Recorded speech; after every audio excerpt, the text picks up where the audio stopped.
Warning. The below contains major spoilers for Reservation Dogs Season 3, Episode 10, Dig.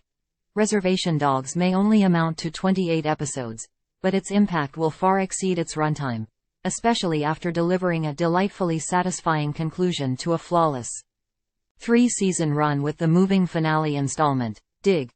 The episode, co-written and directed by series creator Sterlin Harjo, follows the Reservation Dogs, Bear, DeFaro, Woon-A-Tai, Elora, Devery Jacobs, Willie Jack, Paulina Alexis, and Cheese Lane Factor, as they join their community to bid Old Man Fixico, Richard Way Whitman, farewell. The celebration of life pulls together the aunties, elders, and fan favorites on the fringes, like Kirk Fox's Kenny Boy of Okern, for a fantastic ensemble episode that places each of the core 4 characters on their destined paths. Willie Jack kicks off the episode with a visit to her aunt Okern, Lily Gladstone, who viewers will remember from Season 2's powerful entry, Offerings. Telling Okern about Fixico's death, Willie Jack is taught that when someone dies, everyone who knew them in life carries a part of them in death. It's a message about the importance of community and conveys a new outlook for Okern, who had been less optimistic following the death of her son Daniel, Dalton Kramer. From that point forward, Willie Jack leads the celebration of Fixico's life, speaking at his funeral and being the first to break ground on digging his grave. Credit. Shane Brown, FX. Meanwhile, Elora finally decides to pursue a college degree. Still, she is hesitant to break the news to Bear about her enrollment. After learning his mom, Rita, Sarah Podemski, would be leaving Okern for a new job in Oklahoma City. When Elora does finally tell Bear, he is understanding of his friend's next chapter, and the pair have a heart-to-heart so genuine you can't help but want to shed a tear or two. There's a resolution for Season 3's Maximus, Graham Greene, who reunites with his pals Bucky, Wes Studi, and Brownie, Gary Farmer, after decades of estrangement. There's humor found in Big, Zan McLarnon, and Bev's, Jana Schmieding, blossoming relationship. And there's plenty of hope for a better tomorrow after so much hardship for these lovable characters as they lean on each other. Below, Harjo explains the ending of Reservation Dogs, the characters' paths, the show's impact, and much more. It's hard to believe this is the end of Reservation Dogs. Was it always going to be 3 seasons, or did you have hopes to continue the stories of these characters? Sterlin Harjo. I always knew that it would end in this fashion. I think it's best to leave people wanting more. I think that if you leave people wanting more, the show continues in everyone's mind. I think that I knew where the story was going. I didn't know when we would get there, and it was just evident when writing and making Season 3 that it needed to be there. Narratively, the series begins with a death and ends with one. Unlike Daniel though, who took his own life at such a young age, Old Man Fixico's death felt less hopeless and more like a celebration. Did you always intend to end it that way? For sure. I've been to a lot of funerals. I've been a pallbearer 14 times or something like that. I have a big family. I have a big community, and it's a show about learning how to show up for community. To me, the Reservation Dogs aren't just the kids. The Reservation Dogs are the whole community, and you see how they all play a part in that.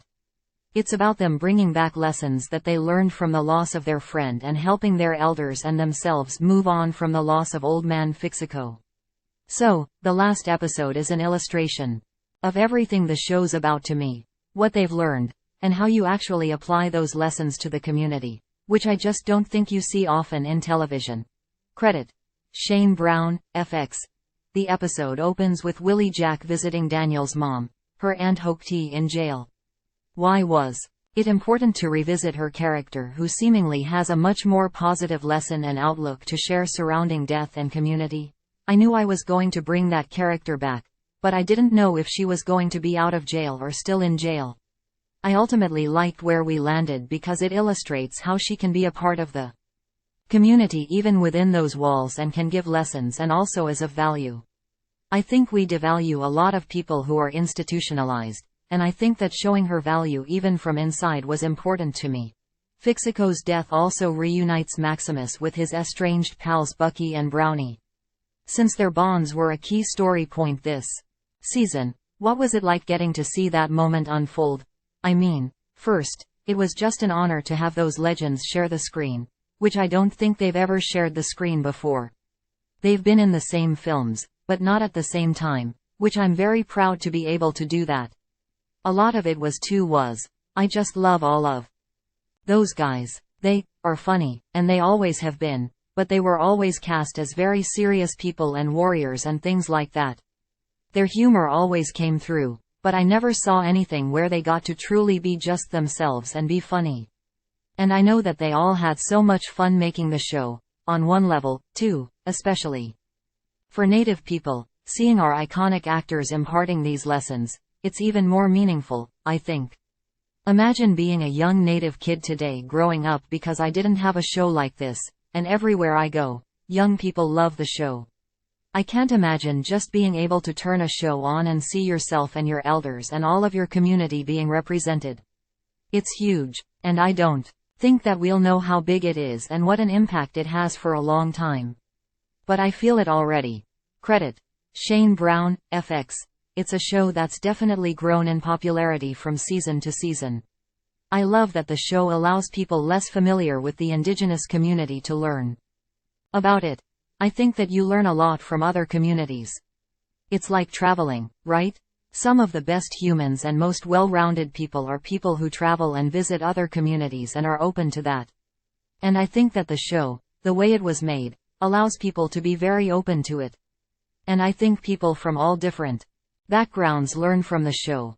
When Elora tells Bear about her college plans, she's reluctant to share it with him.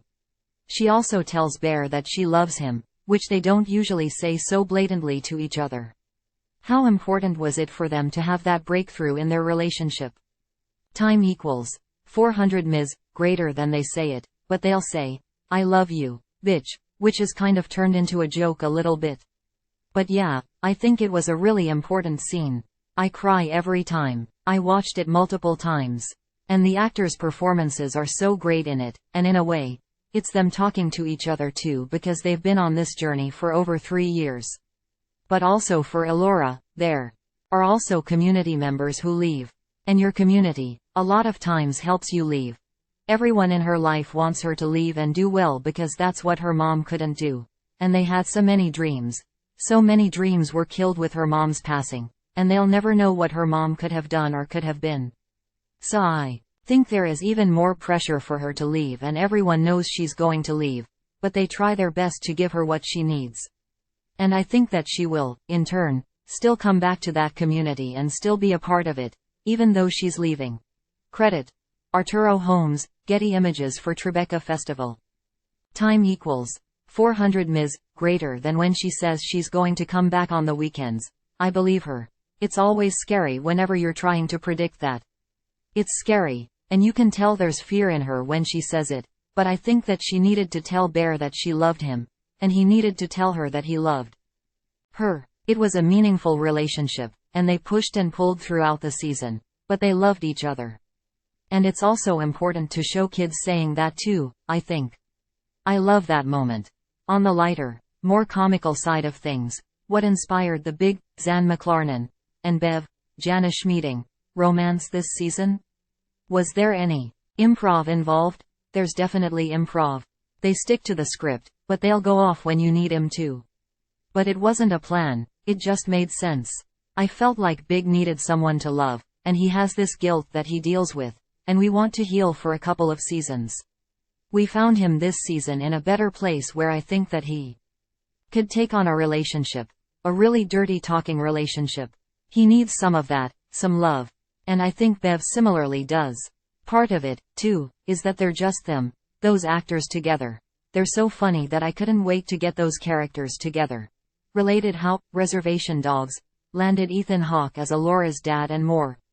Season 3 secrets in general. Is there room for improv behind the scenes? Or do you prefer that actors stick to the script? Yeah. I always play around with different actors. Some actors don't improv, and some actors do. And I mean Paulina Alexis, for instance. I give her lines, and then I encourage her to make it her own and to try things. And a lot of times, especially when there are comedic actors who are good at improv, I will encourage them to improvise the last couple of takes. With comedy especially, you can really time out a joke, and we do that a lot, but sometimes the surprise and the freshness in an improvisational performance is what really makes it funny. So I try to play with that as much as possible. But with every actor, I work differently. Closing the series out, Bear Calls to Spirit, William Knifeman, Dallas Goldtooth, Seeking a Final Lesson. It is ultimately about the importance of community. Was Spirit always meant to be a teacher, or was he meant to fill that father figure role Bear was missing? In his life when the show debuted, I think that Bear was in a very vulnerable place when he lost his best friend, and he didn't have a father. And I think that he did need a male in his life who could give him hard, vague lessons. I think he needed that and needed it to be a relationship outside of his mother because he cares about his mom so much and tries to take care of her as much as he can. So, I think that he needed someone to step in like that. And was it created in his mind? I don't know, but William Knifeman, I just thought, was a great addition. Also, that character helped introduce people to native humor because you kind of need something broad to really get people to understand the rhythm, and he is the broad version of native humor. And then you go into more nuanced native humor, which is like Gary Farmer, Paulina Zan McLarnon's Big, and Bev with Jana. That's the more nuanced version of our humor, I think, and that's what I ultimately wanted to do. But Dallas William Knifeman is the broadest version of our native humor, and I think that you kind of need that to open the audience up to all of it.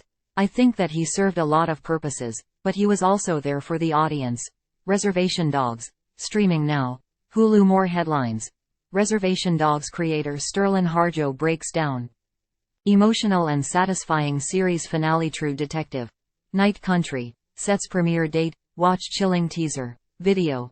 Medium Teresa Caputo returning to TV with new Lifetime series, Raising Spirits. Joe Manganiello to host, Deal or No Deal Island, spin-off. What's coming to Prime Video in October 2023. More from this section. SAG-AFTRA vote in favor of striking against video game companies from TikTok to worldwide fame. How Tube Girl became a viral sensation. Joe Jonas and Sophie Turner debate over location of divorce court hearings.